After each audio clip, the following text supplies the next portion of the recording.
เขาจะได้อะไรถ้าเขาทำแบบนี้ทุกวัน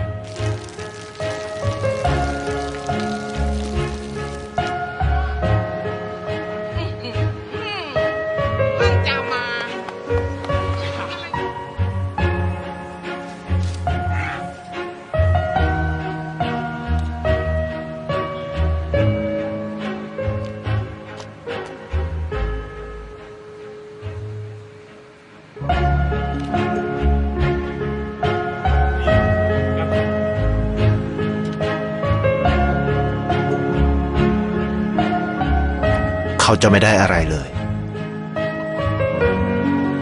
ไม่ได้รวยขึ้นไม่ได้ออกทีวีไม่มีใครรู้จัก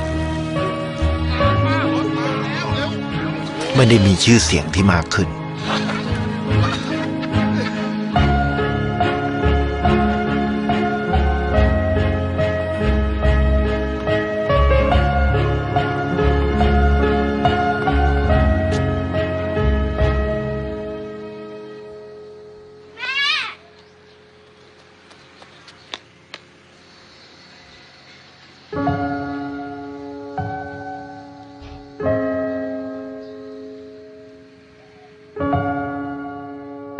เพราะสิ่งที่เขาได้คือได้แค่ความรู้สึก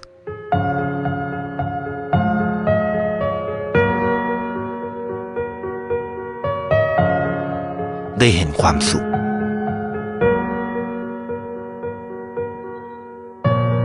ได้เข้าใจ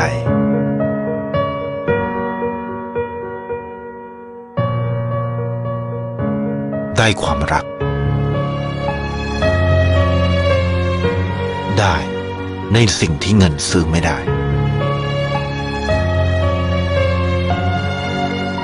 ได้โลกที่สวยงามกว่าเดิม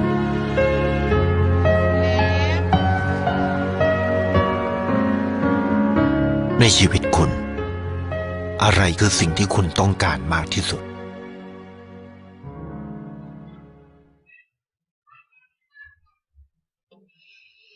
Ya vimos un poco acerca del contenido emocional.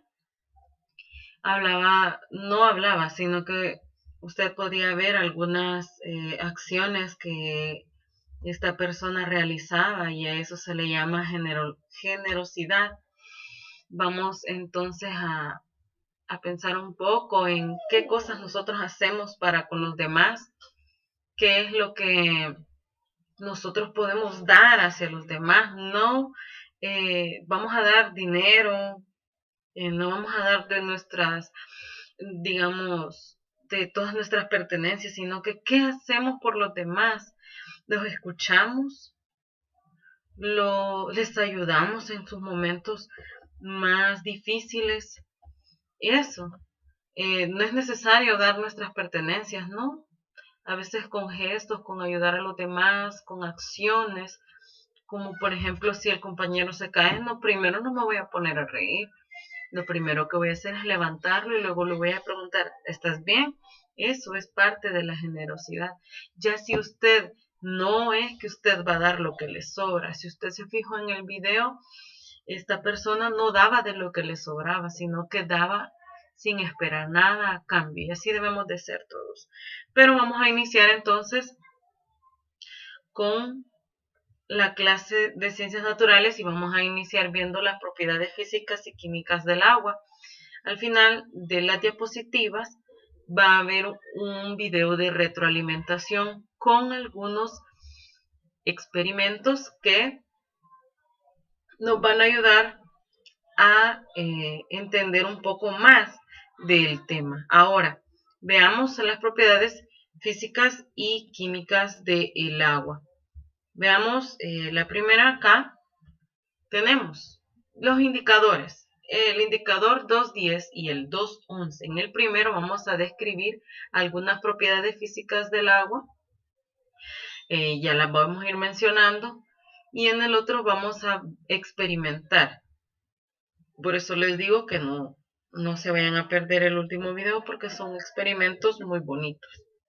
Veamos la estructura química del agua. Me dice que tiene 2 átomos de hidrógeno y 1 de oxígeno.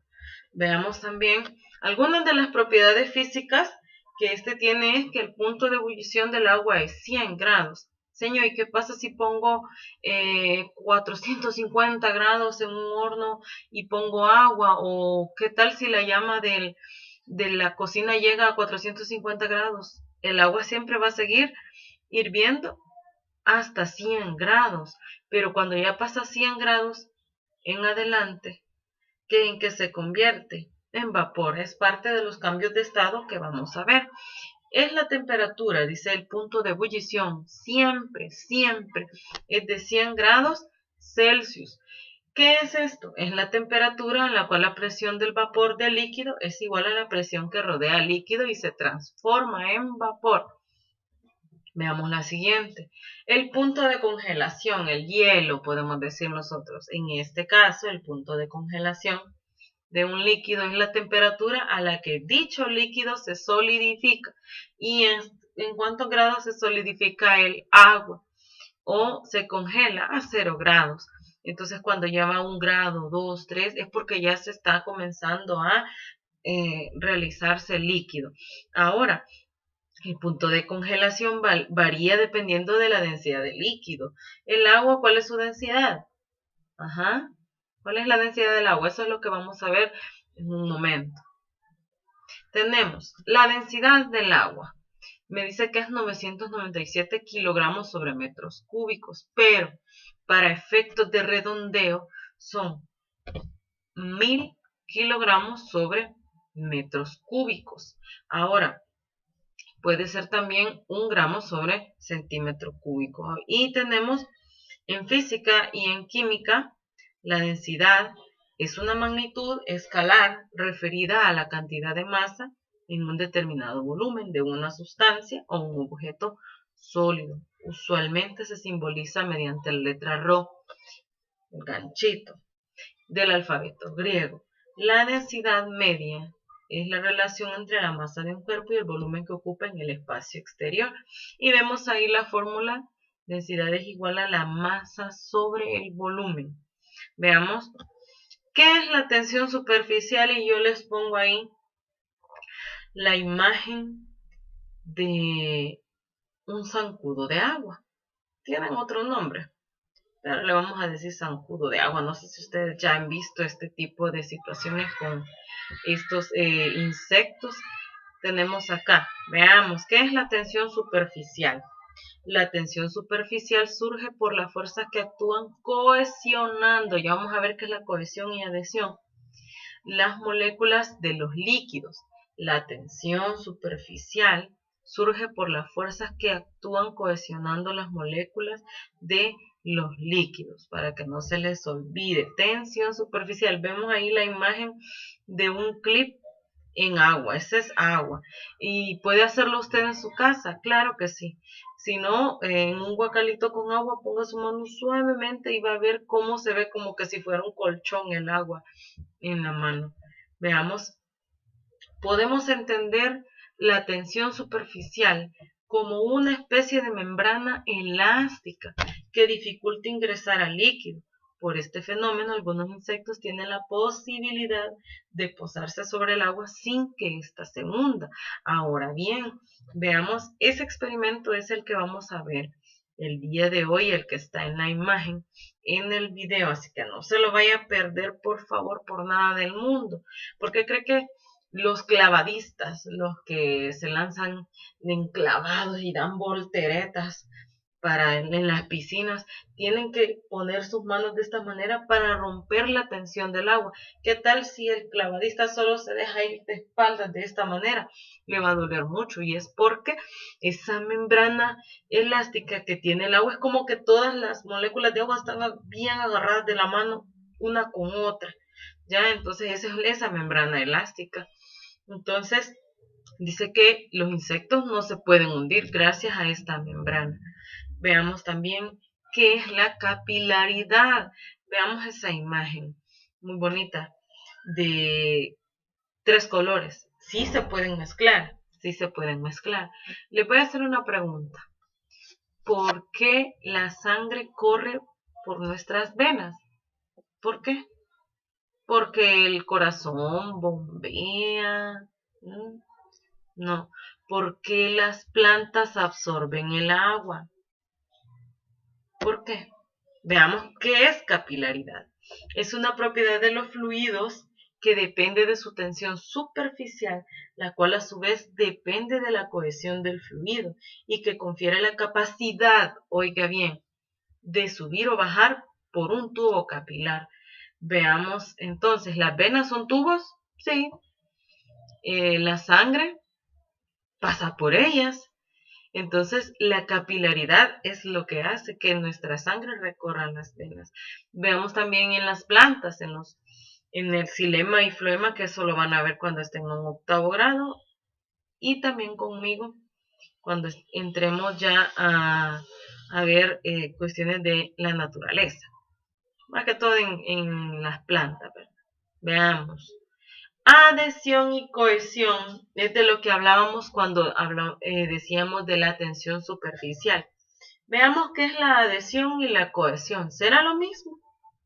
¿Será igual? No. Vemos ahí la imagen de una telaraña. ¿Y qué hay en esa telaraña? Agua. Pero ¿qué hace que tenga esa forma el agua en la telaraña? ¿Por qué no se cae? ¿Por qué no simplemente el agua cae como simplemente debería de caer? Ya. Ahora veamos. La adhesión, vamos a ver primero, es la propiedad de la cual de la materia en la cual se unen y plasman dos superficies, en este caso el agua en la telaraña, de sustancias iguales o diferentes cuando entran en contacto. ¿Y qué pasa con ellas? Se mantienen juntas por fuerzas intermoleculares. Veamos la cohesión. Vaya, si ya vimos acá, la gota de agua queda prendida, digamos, o sostenida en la tela de araña. Eso es adhesión. Un tirro en un dedo pegado, una calcomanía, adhesión. Pegada, adhesión. Pero la cohesión acá es la atracción molecular entre las moléculas de un mismo cuerpo. Vean esa gotita de agua. ¿Quiénes han visto eso? ¿Quiénes ya han visto cómo se quedan esas gotitas de agua? Un ejemplo bien claro es en las hojas. Por eso el fondo que yo elegí para mi presentación son hojitas. Pero ustedes pueden ver las gotitas que se quedan adheridas en la hoja. Ahora bien, la cohesión es la propiedad que mantiene el cuerpo sólido conservando su forma. Esa es una gota de agua la que aparece ahí en nuestra presentación y resiste las presiones o aplicaciones de fuerzas externas. Si usted pone allí el dedo, obvio, se va a eliminar su forma, pero mientras usted no la toque, la gotita queda igual como está. Ahora, veamos, ¿cuál es la capacidad calorífica del agua? El agua tiene una alta capacidad calorífica, definida como la cantidad de calor necesario para elevar la temperatura. Pero la capacidad calorífica del agua me dice de que a 1 grado Celsius la cantidad de calor necesario para elevar la temperatura de 1 gramo de agua es de 1 grado Celsius. Entonces, tiene su propio nombre. Sí, se le denomina caloría. Entonces, vemos acá. La capacidad calorífica del agua, escuchemos bien, es 1 grado Celsius para 1 gramo de agua. Ahora, tenemos ahí en la imagen, tenemos 1 gramo de agua y dice que es una caloría la que se va a utilizar. Y en este caso es 1 grado Celsius. Pero vamos a seguir con el siguiente tema. Tenemos las fases del agua y cambio de estado. Llueve, y cuando llueve vemos que como que sale vapor del suelo, vemos también de que se ponen muchas nubes cuando va a llover, pero ¿cómo se le llama a todo esto? Lluvia, nubes, vapor de agua. Veamos entonces cuáles son estas fases o ciclo del agua. Tenemos la condensación, es la que observamos el montón de nubes. Eso se le denomina condensación. Pero usted va a decir, señor, pero entonces, ¿qué es primero en el ciclo? Por eso se llama ciclo, porque no tiene un principio ni un final, no tiene un primero ni segundo. Ah, pues entonces para que llueva primero tienen que haber nubes. Ajá, pero para que hayan nubes primero se tuvo que haber evaporado el agua. Entonces, y para que se tuvo que haber evaporado, primero que tuvo que haber pasado, tuvo que haber llovido. Y luego tuvo que haber una filtración y luego una escorrentía, o sea, por eso se llama ciclo, no tiene un principio ni un final. Ahora veamos, la evaporación surge cuando hay charcos de agua o de ríos. El agua se evapora gracias a la ayuda del sol y luego se condensa en nubes. Cuando se condensa en nubes, comienza lo que es la precipitación o a lo que nosotros denominamos lluvia. Por eso cuando en las noticias dice tanto de precipitación, eso es lluvia. Y la infiltración, el suelo absorbe el agua y la escorrentía lleva nuevamente a los lugares de donde se evaporó. No necesariamente va a regresar al mismo lugar, pero sí va a llegar a un lugar donde esté concentrada el agua, un río, un lago. Veamos. Ahora, si ya vimos el ciclo del agua, ahora veamos los cambios de estado. Tenemos acá, observe la animación. El estado sólido, gaseoso y líquido. En el caso de que pasemos del estado sólido al gaseoso, se le denomina sublimación. Y del gaseoso al sólido también es sublimación, pero ya vamos a ver los tipos. Ahora, si yo voy a pasar del estado gaseoso al líquido, se le llama licuefacción, y del líquido al gaseoso es evaporación. Ahora, si yo voy a pasar del estado sólido al líquido, a esto se le va a denominar fusión, de sólido a líquido. Entonces el hielo cuando se me está derritiendo es fusión, sí. Y de líquido a sólido, a eso se le llama solidificación. Para comprender un poco más, veamos acá, está más entendible, va a decir usted, claro. Veamos, tenemos acá en rojo, las flechitas rojas, me dice que los procesos esos son los procesos que se necesitan que se aumente su temperatura. Y para poder llevarse a cabo, ¿cómo así? Se necesita calor. Veamos, del estado sólido al estado gaseoso. Veamos la flechita roja, necesita calor. A este se le denomina sublimación directa. Veamos, del estado sólido al estado líquido, flechita roja, necesitamos calor. A eso se le denomina fusión. Del estado líquido al estado gaseoso, flechita roja, necesitamos calor. Entonces a eso se le llama evaporación o vaporización. Ahora veamos qué significa la flechita verde. En este proceso se necesita una disminución de temperatura para que ocurra. Veamos primero del estado gaseoso al estado sólido, flechita verde, a eso se le llama sublimación inversa. Veamos también, hemos escuchado algunos ejemplos de sublimación en algún momento. Escríbalo en el chat, por favor. Escríbalo. Hemos escuchado también, por ejemplo, de camisas sublimadas o algo así. Escríbalo en el chat, por favor. Tenemos también del estado líquido al estado sólido, flechita verde, menor temperatura, solidificación, y del estado gaseoso al estado líquido, condensación. baja temperatura. Ahora, vamos a ver el video que tengo para ustedes el día de hoy. Espero que lo vean porque son algunos experimentos que les va a gustar, que me hubiera gustado también a mí hacerlos en el salón de clases. Espero les hayan gustado mis diapositivas. Veamos la retroalimentación, por favor, y me voy a quedar acá por si tienen dudas. En la retroalimentación, les voy a volver a repetir, están experimentos de todas las diapositivas. No de todas, ¿verdad? Así que digo, ay, qué bárbara, al 100%. No, pero sí hay experimentos muy interesantes de lo que acabamos de ver. Espero les guste. Y por favor, veamos y anotemos lo más esencial de la clase.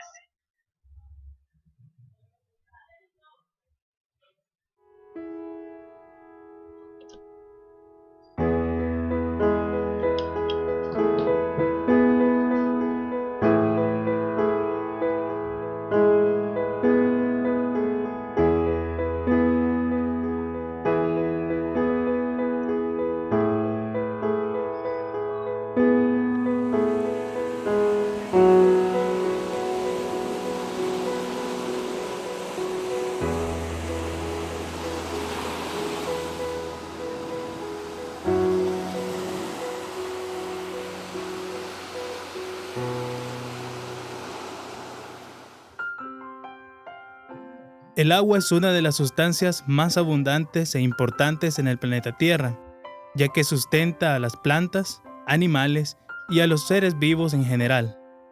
Por otro lado, desempeña un papel importante en la formación del clima, ya que contribuye a dar forma a la superficie del planeta mediante la erosión y otros procesos.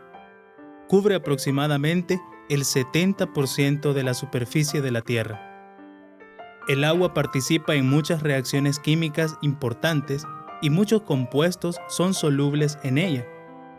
Debido a su eficiencia como solvente, el agua en estado puro casi no existe en la naturaleza.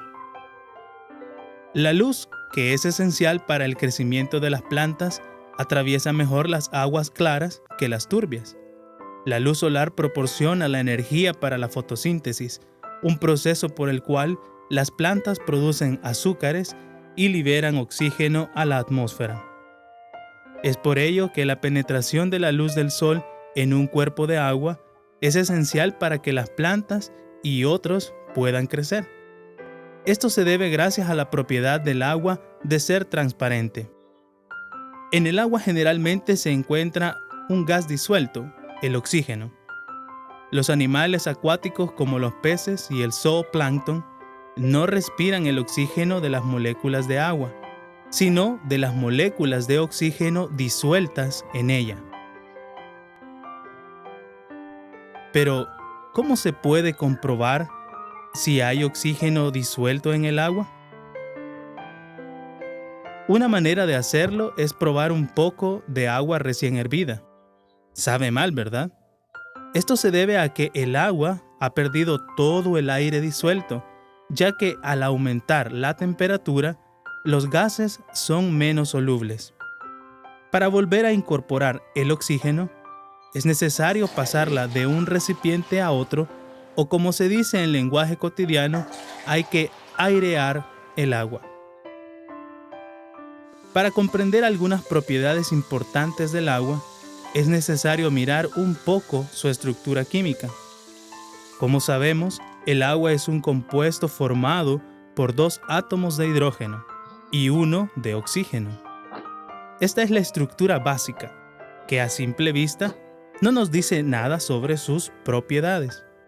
Veamos a continuación una actividad simple que nos ayudará a entender la relación entre la estructura del agua y sus propiedades. Si frotamos un globo, ya sea en una tela o en el cabello seco, y luego lo acercamos a una lata vacía, observamos que ésta es atraída hacia el globo. Pensemos un momento, ¿por qué sucede esto? ¿Qué ocurre al frotar el globo? ¿Por qué si la lata no es frotada contra ningún objeto, es atraída hacia el globo? Si pensaste que el fenómeno tiene que ver con las cargas eléctricas, estás en lo correcto.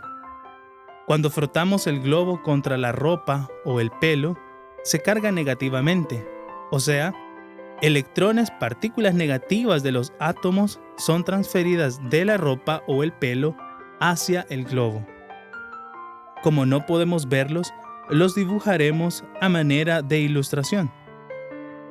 Ahora ya entendemos cómo se carga el globo, pero si la lata no la hemos tocado y por lo tanto no está cargada, ¿por qué es atraída hacia el globo? Sabemos que las cargas opuestas se atraen, positivas y negativas, mientras que las cargas iguales se repelen, positivas con positivas y negativas con negativas. Esto nos ayuda a comprender mejor el por qué el globo atrae a la lata. Si el globo está cargado negativamente, las cargas opuestas se atraen. Significa que en la lata debe existir una carga positiva. Pero si en general la materia es neutral, es decir, con igual número de cargas positivas y negativas, ¿de dónde entonces surge esta carga? La lata al inicio se encuentra de forma neutra, eléctricamente hablando. Es decir, contiene un igual número de cargas positivas y cargas negativas. Cuando acercamos el globo con carga negativa, las cargas positivas de la lata son atraídas hacia el globo, mientras que las cargas negativas son repelidas. Es por esto que la lata rueda hacia el globo. En la lata se forman, de manera transitoria, dos polos, uno positivo y otro negativo. Recordemos que esto ocurre momentáneamente y al retirar el globo, las cargas en la lata se distribuyen uniformemente otra vez. Regresemos al agua. Observemos detenidamente lo que ocurre al acercar el globo cargado a este delgado chorro de agua. Pensemos, ¿a qué se debe que el chorro es atraído hacia el globo? ¿Ocurrirá lo mismo en el agua que en la lata? Los fenómenos son semejantes, pero ocurren por mecanismos diferentes. Como dijimos anteriormente, en la lata se forman cargas momentáneas al acercar el globo. En el caso del agua, estas cargas no son momentáneas, sino que en la molécula hay una distribución de cargas de forma permanente. La explicación es la siguiente. El átomo de oxígeno tiene la capacidad de atraer los electrones más que el átomo de hidrógeno. El término usado para definir la capacidad de atraer electrones es la electronegatividad. El oxígeno es más electronegativo que el hidrógeno y por tanto atrae más a los electrones de la molécula del agua y adquiere cargas parcialmente negativas de forma permanente. Los hidrógenos quedan ahora deficientes de electrones, por lo tanto, adquieren una carga parcialmente positiva. Es por esto que se dice que el agua es una molécula dipolar, es decir, con dos polos. Recordemos nuevamente que dipolo es permanente y no transitorio, como en el caso de la lata. Utilizaremos este modelo de plastilina para ejemplificar el fenómeno. La esfera azul representa al oxígeno y las rojas a los hidrógenos. En el chorro de agua que cae, las moléculas de agua se encuentran de manera desordenada. Al acercar el globo con carga negativa, las cargas parciales positivas que se encuentran en los hidrógenos son atraídas hacia las cargas negativas del globo. Recordemos que la molécula de agua forma un dipolo de forma permanente, y esto nos facilitará comprender mejor las propiedades del agua. Una de las propiedades del agua más importantes es la tensión superficial. Hemos observado muchas veces cómo luego de regar las plantas en nuestro jardín quedan muchas gotas de agua adheridas sobre las hojas. La formación de gotas de agua se debe a la tensión superficial. Debido a la cohesión, es decir, la atracción entre moléculas de agua, estas moléculas se mantienen unidas formando gotas. La tensión superficial se puede definir como la resistencia de un líquido a aumentar su superficie. Así vemos que el agua se mantiene unida, formando pequeñas gotas con la menor superficie posible. Realizaremos la siguiente actividad para demostrar la gran tensión superficial que posee el agua. ¿Cuántas gotas crees que caben sobre esta moneda de 1 centavo? ¿2, 5, 10 o más? Piensa en un estimado. Contemos. 1, 2, 3.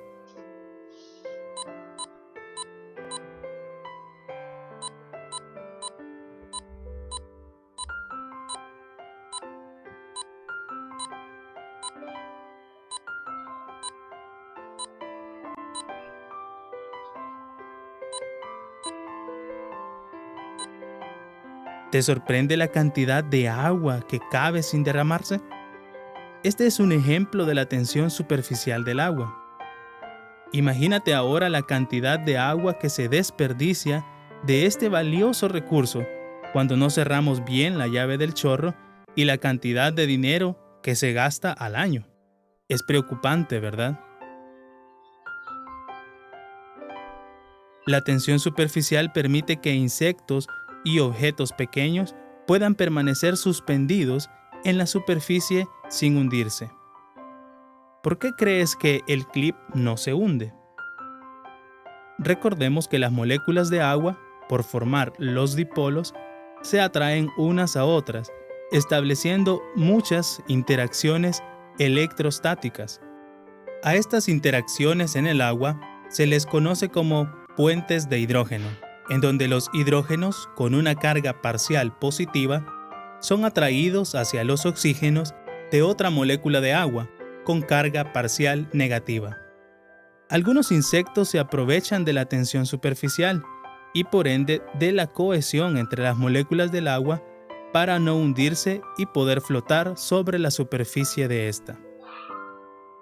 La tensión superficial se puede romper aplicando una fuerza mayor y por ende exponiendo una menor superficie.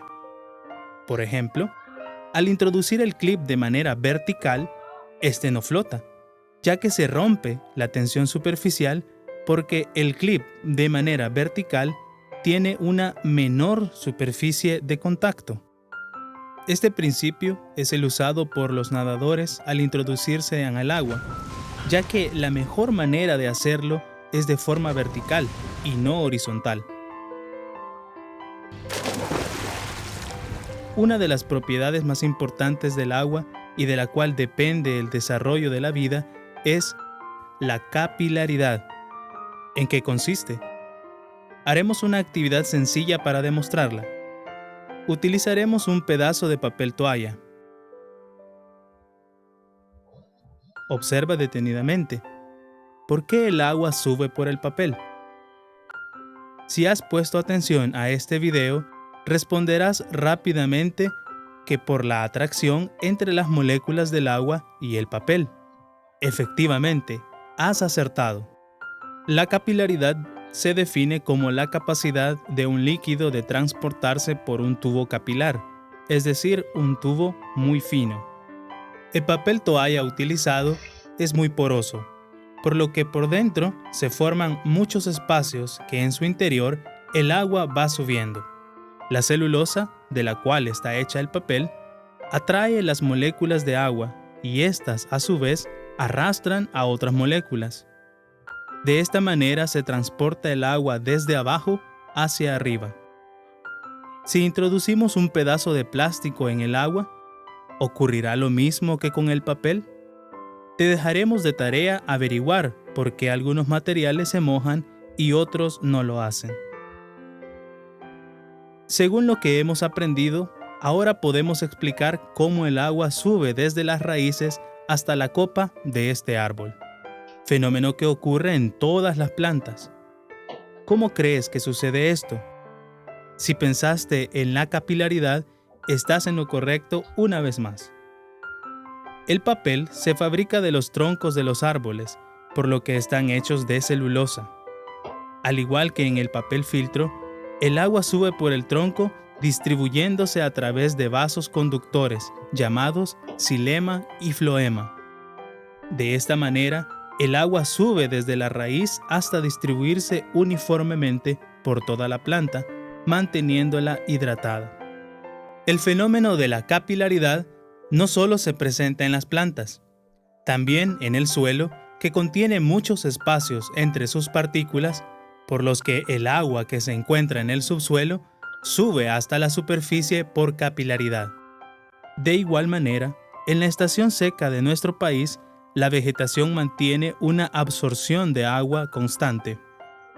Actualmente, debido a la alarmante deforestación en nuestro país, el agua no logra llegar a la superficie, evaporándose antes de llegar a esta, lo que ocasiona que los mantos acuíferos vayan desapareciendo poco a poco, condenando al